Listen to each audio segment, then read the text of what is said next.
experimental additives are turning these long lines of exhaust into chemical contrails. They call them chemtrails. They say it's all part of secret atmospheric tests, and humans are the unknowing guinea pigs. There's no evidence for supporting that assertion. Are some contrails more than normal fuel emissions and frozen water vapor? We call on witnesses from both sides. And experts conduct several experiments, searching for ominous substances and a final verdict as we examine the best evidence.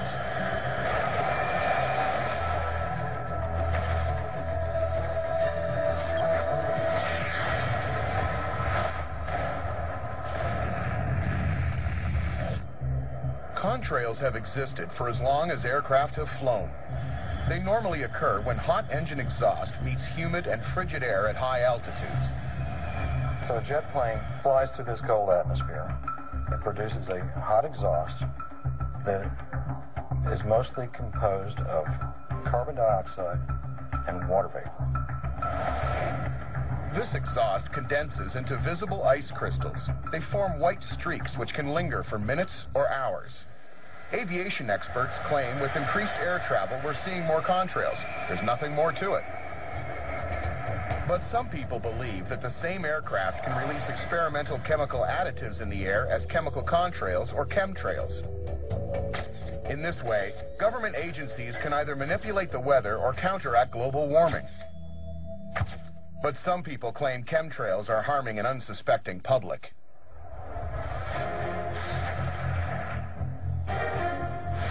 Eyewitnesses and researchers who believe in chemtrails say that jet contrails don't vanish within minutes as they once did.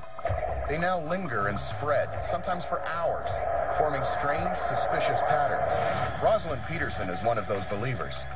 It's not normal for us. It's a grand experiment. Peterson lives in Northern California near San Francisco. At one time, she worked for the State Department of Agriculture. Part of her job involved being aware of environmental issues. I first started noticing unusual contrails in 2002 when it was brought to my attention by a friend of mine. He took me outside of his office and we began to look at these persistent jet contrails. Peterson thought she saw a connection between aircraft activity and reports of chemically contaminated water in communities throughout California. There were unusual high spikes in chemicals and heavy metals. Barium, aluminum, manganese, magnesium, zinc. And I suspect that we're getting the pollution from something in the atmosphere that's being released. Peterson became so alarmed about the chemical contrails that she formed an organization called California Skywatch, a group dedicated to clean air. I started documenting what I was seeing. I took pictures on my breaks. I took pictures at lunch hour. I started to really get angry because our once deep blue skies were no longer deep blue. They would turn into a white haze, and they would turn into these man-made clouds blocking the sunlight. Peterson discovered that she wasn't alone in her concerns. Hundreds of websites revealed that persistent airplane contrails had become a worldwide problem. I started then to research internet sites and government agencies, the EPA, NOAA, NASA, the United States Air Force. I learned that there was a lot of atmospheric heating and testing programs going on. I learned that there was lots of equipment that would leave these type of persistent plumes and spray chemicals. Will Thomas is an investigative journalist who believes that some contrails are part of secret atmospheric experiments. He's been writing about them for over 10 years. This is a deliberate project to slow down global warming. These trails were appearing over rural areas, away from navigational beacons and normal air routes. They would appear for weeks at a time and then disappear entirely, only to reappear months later, unlike normal scheduled air traffic. Thomas believes chemical contrails are an indication that someone is using jet emissions to engineer the weather and slow climate change. The problem with chemtrails is that when we attempt to geoengineer and interfere with complex interrelated atmospheric processes, we are in for unintended consequences on a major scale. Geoengineering is the artificial manipulation of Earth's environment on a large scale. In the early 1990s, American nuclear physicist Edward Teller was among the first scientists to model an experiment that would address the issue of global warming. He speculated that aluminum oxide could be injected into the upper atmosphere. It would act like tiny mirrors and deflect a portion of the sun's rays back into space. Supposedly, it was never put into practice. But activists believe the government has revived Teller's theory with some dire health consequences. Some of the literal fallout from this chemtrail project are these 10-micron particulates falling by the megaton on unsuspecting people, plants, and wildlife. Now, a human hair is 100 microns across. 10 microns is submicroscopic.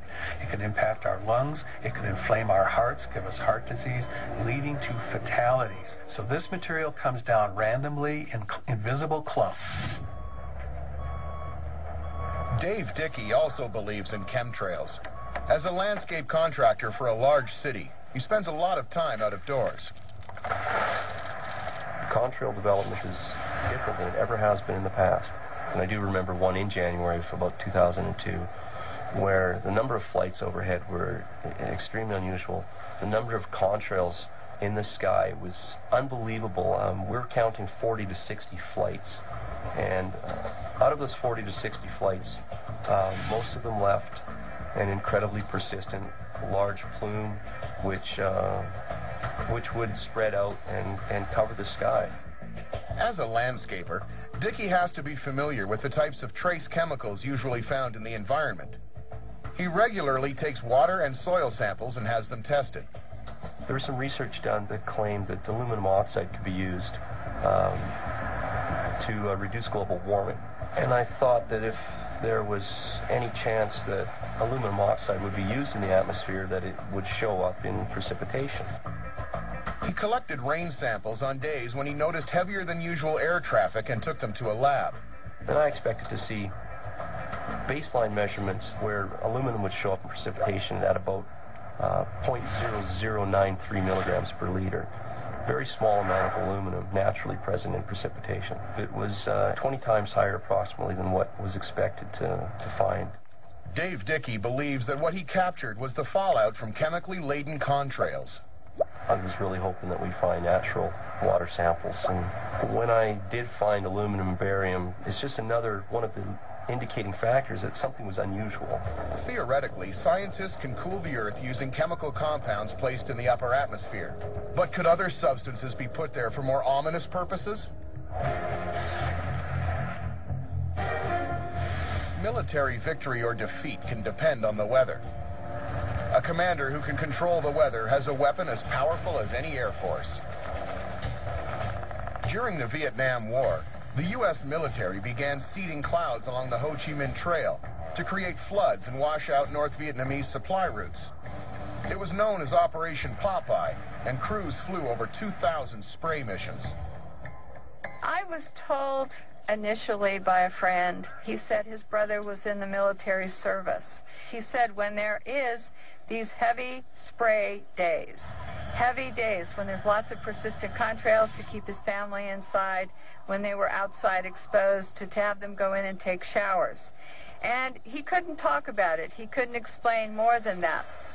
We have extensive studies that the civilian aircraft, the airliners, were laying plumes that basically dissipated within seconds to 2 minutes. The military aircraft in the same airspace laid plumes lasting